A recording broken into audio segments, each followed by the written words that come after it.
I had just turned 25 when my grandmother was hospitalized. She lived in Martinez, Georgia, and I lived in Asheville, North Carolina at the time. I had just been to visit with her a month before her health took a sharp decline.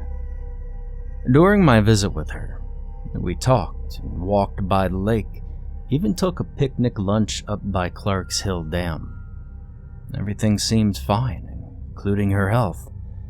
Of course, she moved a bit slower, and more of her conversations started with, "Do you remember when?"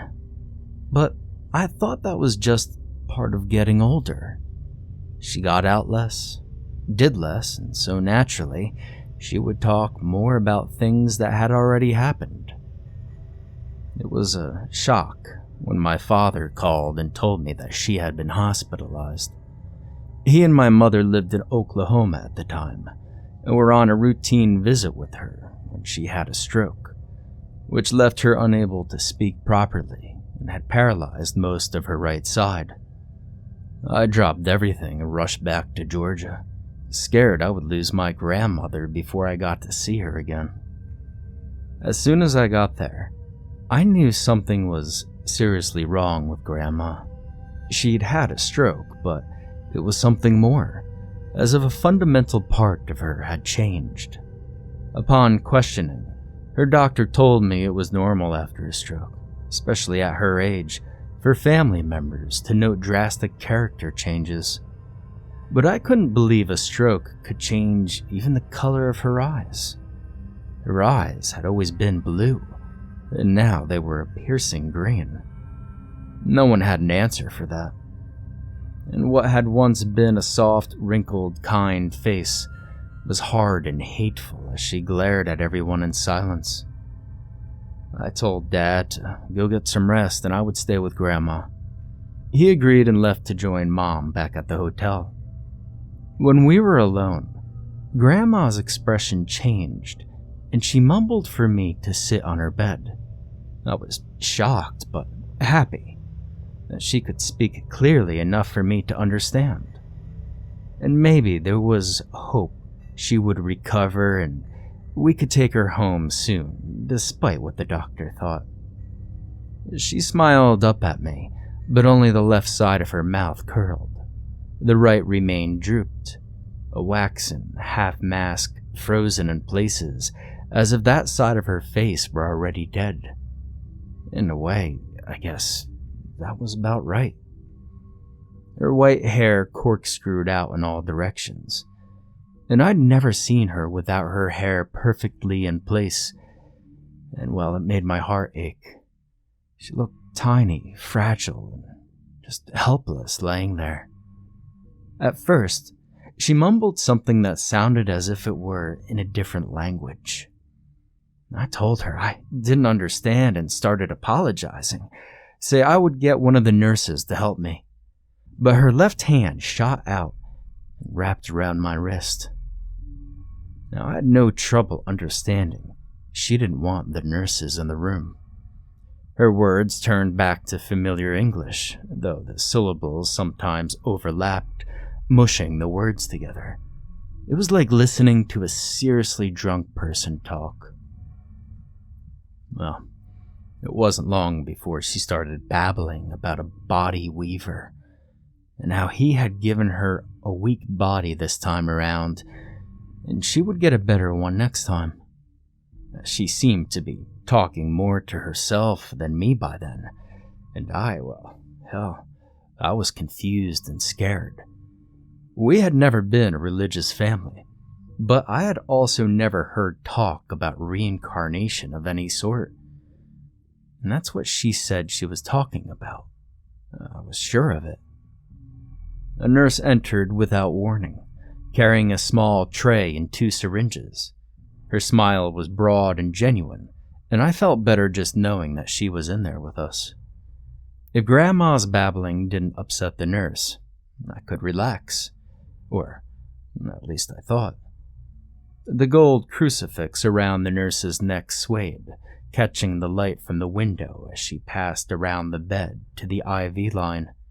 She greeted me briefly and then turned her attention to Grandma, explaining what she was doing. Grandma gasped and tried to recoil as the nurse picked up the IV line. I saw her gaze on the crucifix.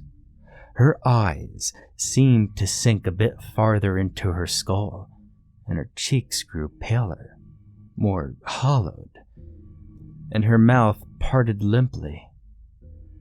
The nurse assured me it was only the medication making my grandmother sleepy, and all would be well, and she left. Grandma immediately asked me to help her out of there, to get her away from the nurse before they killed her. I thought it was more confused ramblings and assured her that they were only trying to make her better so that we could take her home. And, she died 2 days later. I was crushed. Life would never be the same without her. And I had a really hard time returning to my life back in North Carolina after the funeral. A few weeks later, our small family all gathered for the reading of her will. My parents seemed fine, looked as if they had gotten over her death with ease. And the same could be said of my dad's brother and his 2 kids. In fact, I think I was the only one who seemed to be still affected. I retreated to a corner of the room and sat with my sad reflections on how much I loved my grandmother, while the others chatted brightly and caught up on each other's lives. In her will, Grandma left me her house and property. She left her quaint savings to her sons for them to split equally. And that was it. The reading of the will had been a very short event, and it left her sons and other 2 grandchildren very upset.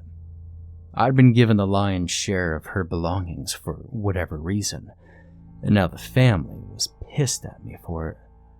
They didn't outright say anything, but it was there in their scathing looks and forced congeniality towards me as they parted ways, leaving me alone. About a month later, I moved into the house, my grandmother's house.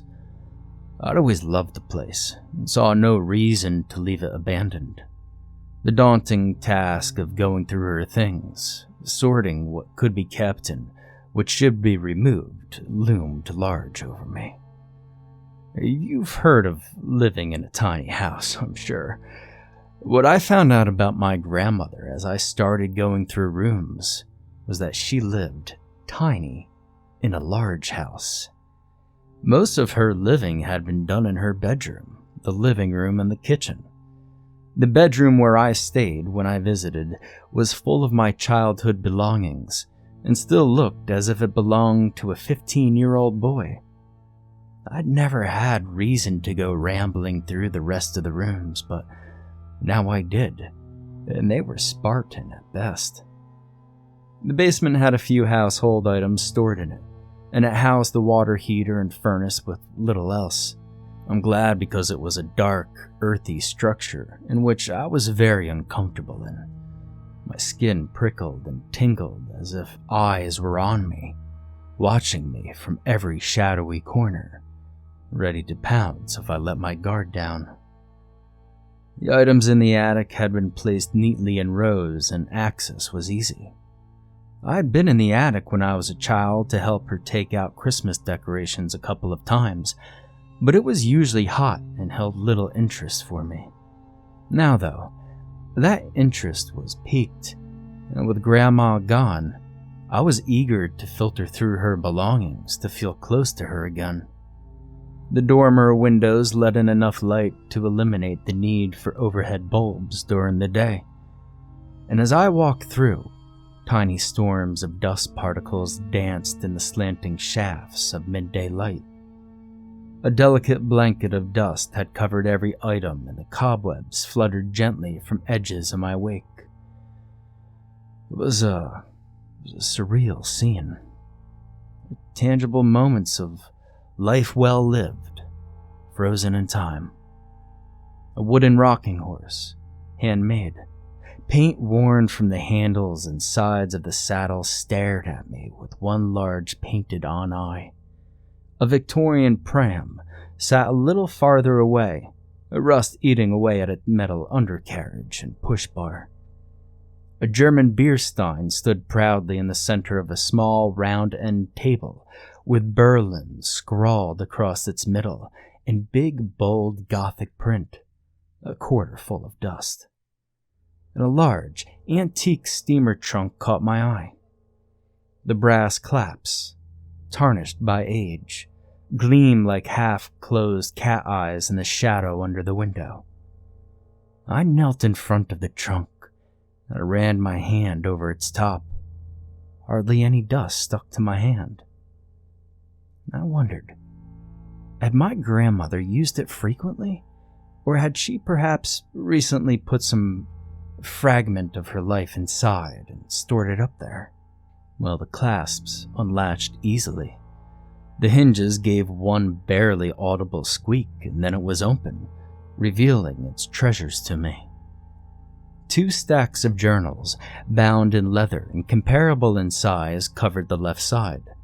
An ornate black wooden chest, seemingly as ancient as the pyramids, took up the right side. Journals were interesting, yeah, but I mean, come on, who wouldn't ignore them and go for the chest? The symbols engraved into its surface were foreign to me, but added a magical quality to it. I removed the chest, closed the lid of the steamer, and placed the smaller box on top of it. In the sunlight, the wood seemed to be endlessly deep, some trick of light against the shiny coating, I thought. Intriguing. And I ran my fingers over the top, feeling the indentations of the symbols. Tracing one, I could have sworn the surface rippled like water. Jerking back my finger, I stared hard at the box. Nothing happened. Scoffing, I shook my head and lifted its lid. Colors sparked up from the box, twinkling brightly and causing me to gasp as I moved back.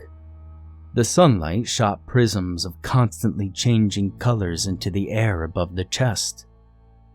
Fragile crystals in every shape imaginable were packed into that chest. At first, hell, I thought they were huge diamonds. And then common sense took over. No way my grandmother would leave a chest full of diamonds just sitting in her attic. Turning the container so the sunlight would fall directly into it, I picked up one of the crystals. It was light, delicate feeling in my hand, and I handled it with great care as I stood and moved closer to the window pane. With the transparent stone between thumb and forefinger, I held it up to the light and saw what looked to be a strip of half-folded paper or fabric suspended in its center.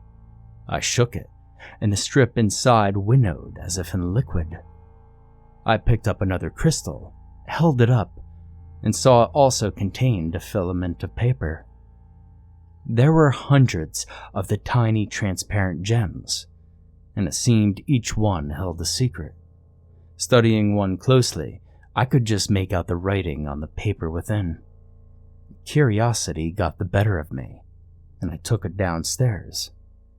In the kitchen, I rifled through the junk drawer until I found what Grandma had called a lady's hammer, which she used only to hang pictures. It was a miniature version of a regular hammer, but I thought it was big enough to do what I needed. And so, placing the crystal on a towel, and that on the counter by the sink, I raised the hammer and then lowered it.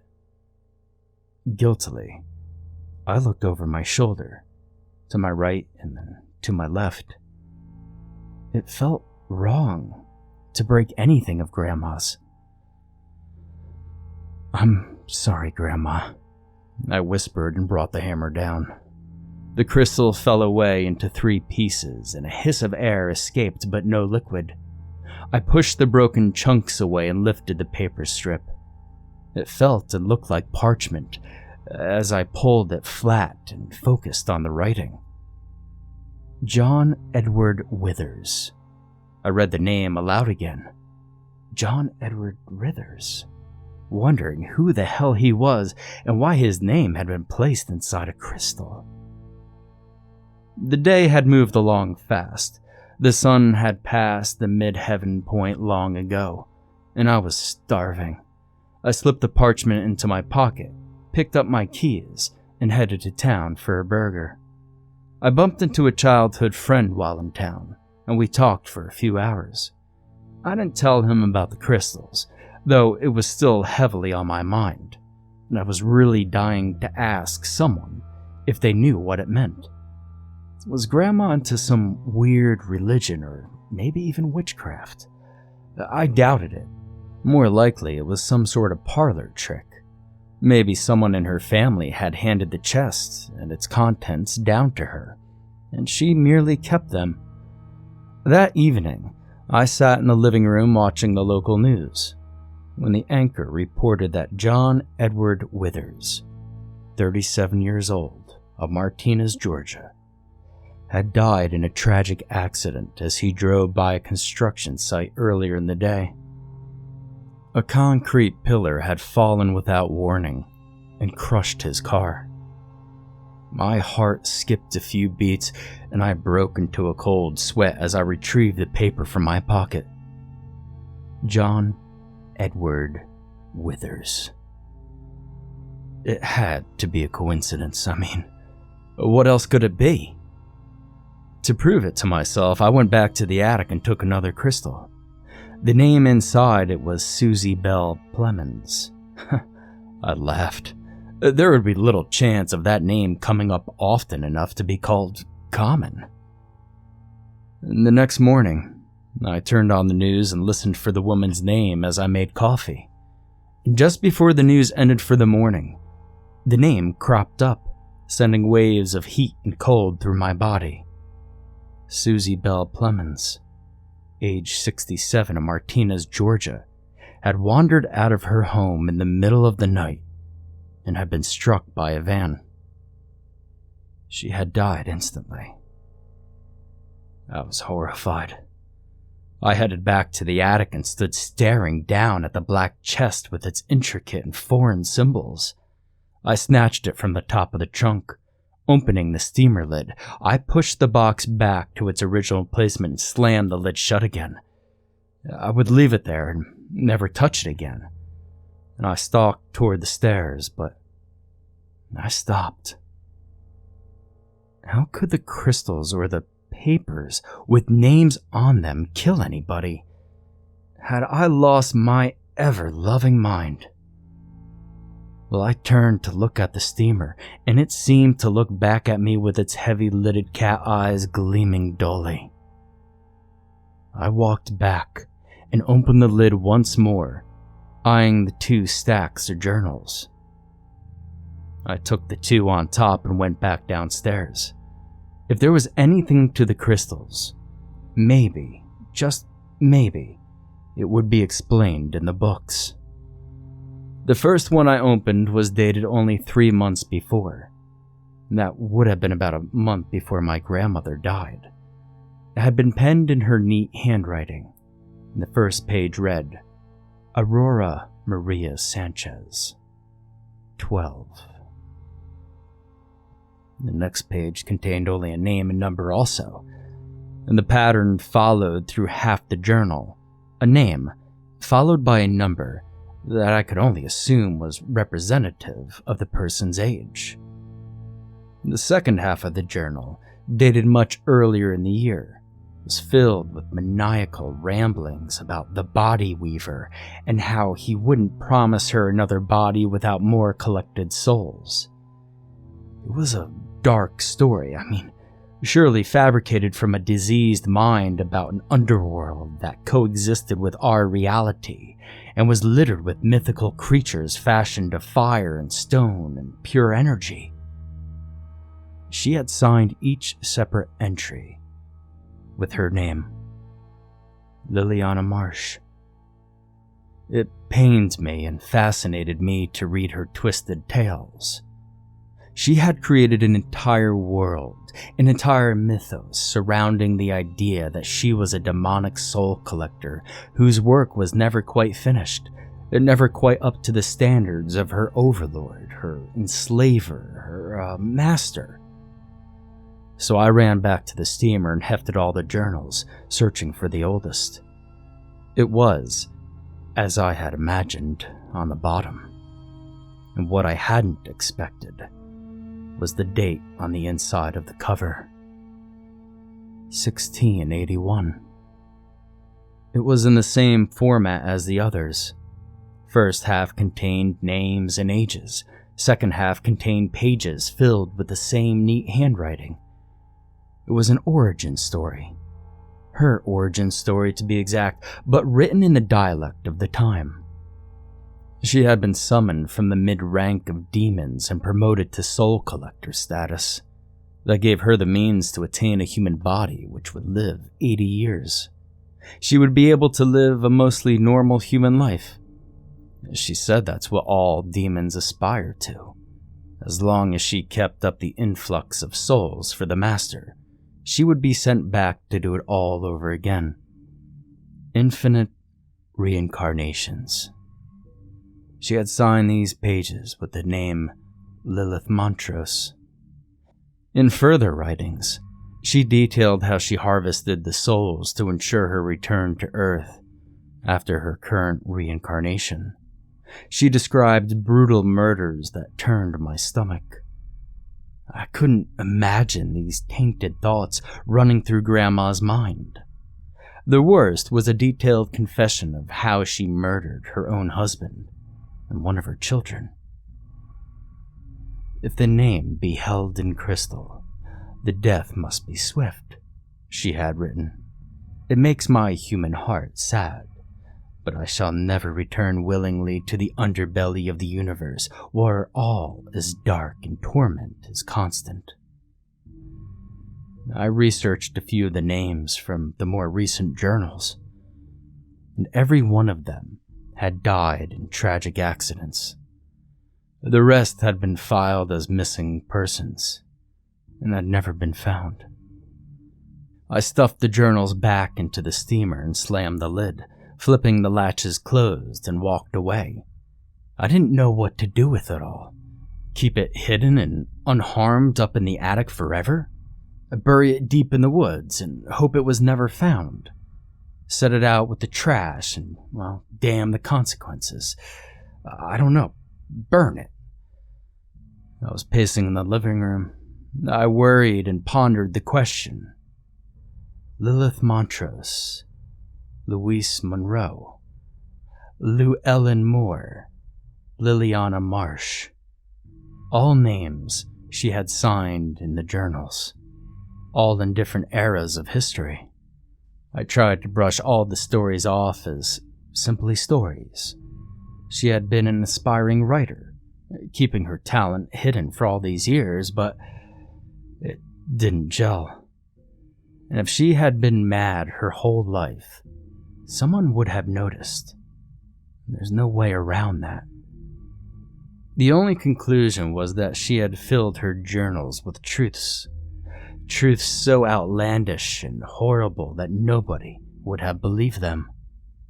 I wouldn't have, if I hadn't broken the 2 crystals and seen the result for myself. Foregoing my nightly 2 beers, I took a bottle of Jack to the porch with me and watched the stars. Half the bottle later, warm and sleepy, I made my way upstairs to the room and fell into bed. The world spinning a little faster than it should, and I hoped for sleep to claim me quickly. Just as I started to cross into the empty abyss of sleep, a thought jolted me wide awake. What if my name was in one of those damn crystals? Vowing to keep the box and steamer safe from all harm, I lived with that thought for years, never returning to the attic. I couldn't risk any more of the stones being broken. I knew what happened if a person's name was released from its prison, and there was no way to tell if my name was among the scores of others. 3 years have passed, and I am engaged to a girl of my dreams. The box of crystals in the attic has never left my mind. Now I have to go check on them, just to make sure they're still all intact, and to find another safe place to keep the steamer hidden away. Kylie will move into the house with me after our wedding, and she already has plans of making an art studio in the attic. So, last week I went up there and opened the steamer, pulled out the chest, and placed it on top of the lid as I had all those years ago. Timidly, I touched the black lid, raising it only an inch to peer inside. The mound of crystals was still there. Opening the lid all the way, my heart dropped. The center was sunken, and exposed paper strips stuck up from the glittering dust. Palms sweating, I took a strip of paper and read the name. Tony Evan Wist. He had died in a building collapse nearly 6 months earlier. The news had run several stories on the incident. It was still happening. Even without human interference, it was all still happening.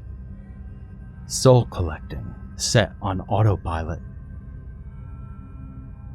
I didn't have the fortitude to look at all the other exposed names. All I can do now is wait and hope mine or Kylie's names aren't in any of the crystals.